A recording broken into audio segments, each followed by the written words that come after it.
রাজনৈতিক দল বিএনপি একটি বৃহৎ দল হিসাবে এই গণতন্ত্রের জন্য যে সংগ্রাম করে আসছেন সেটা আপনারা লক্ষ্য করবেন। আমাদের দেশনেত্রী বেগম খালেদা জিয়া তার সংগ্রামই ছিল বাংলাদেশের গণতন্ত্র প্রতিষ্ঠিত করা এবং বাংলাদেশের মানুষ যাতে একটা ভোটাধিকার, হ্যাঁ, ভোটাধিকার একটা বড় ফ্যাক্ট ছিল। সেই জন্য আসলে বাংলাদেশ মানুষের পাশে তিনি সব সময় ছিলেন।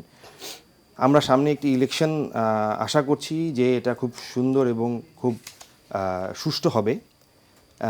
এর মধ্যে সবচেয়ে গুরুত্বপূর্ণ বিষয়গুলো যেগুলো আমরা এখন এই কয়েকদিন যাবৎ উপলব্ধি করছি যে আমাদের বিএনপির কে একটা নেগেটিভ প্রচারণা নিয়ে যাওয়ার জন্য, তো আমার মনে হয় কোনো ধরনেরই আমাদের যে ইন্টারিম গভর্নমেন্ট প্রধান উনি এই ধরনের বিষয়গুলো আসলে খেয়াল রাখছেন এবং নির্বাচন কমিশন এখন যে জায়গায় গিয়ে দাঁড়িয়েছেন তাদেরকে একটু খেয়াল রাখতে হবে যে আসলে একটা গুপ্ত জিনিস তো কাজ করে, তাদের মধ্যে কোনো গুপ্ত কেউ আছে কিনা যারা আমাদের এই ঐক্যকে নষ্ট করতে চায়।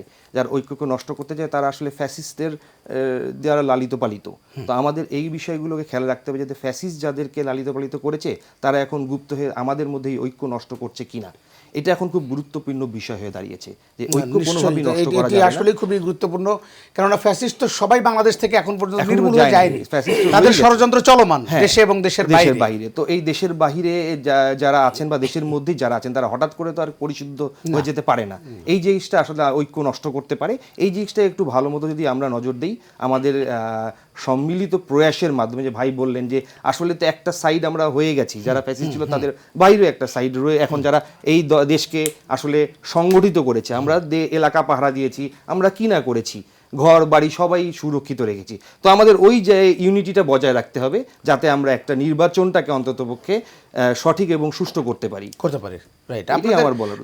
একদিন পরে যে শুরু হচ্ছে প্রচারণা, আমরা জানি যে জনাব তারেক রহমান তিনি 21 তারিখ থেকেই শুরু করবেন, সম্ভবত 21 তারিখ রাতে যাবেন, 22 তারিখ থেকে সিলেট থেকে শাহজালাল মাজার থেকে উনি ওনার প্রচারণা শুরু করবেন।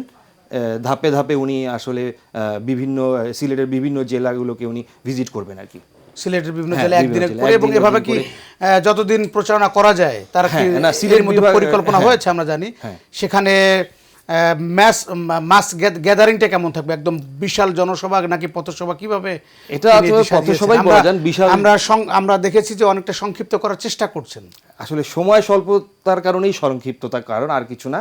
আমরা পথসভা হিসেবে এটাকে করছি এবং লোকের সমাগম হবে, বিশাল আকার জনসভাই হয়ে যাবে আর কি এগুলো। কারণ উনি তো আসলে বাংলাদেশের মানুষের এখন একমাত্র ভরসার জায়গা আর কি, সর্বস্তরের মানুষের কাছে। তো আমরা মনে করি যে ওনার এই ভোটের যে প্রচারণা এটা আসলে বিএনপির ভোট বিপ্লবে পরিণত হবে আর কি।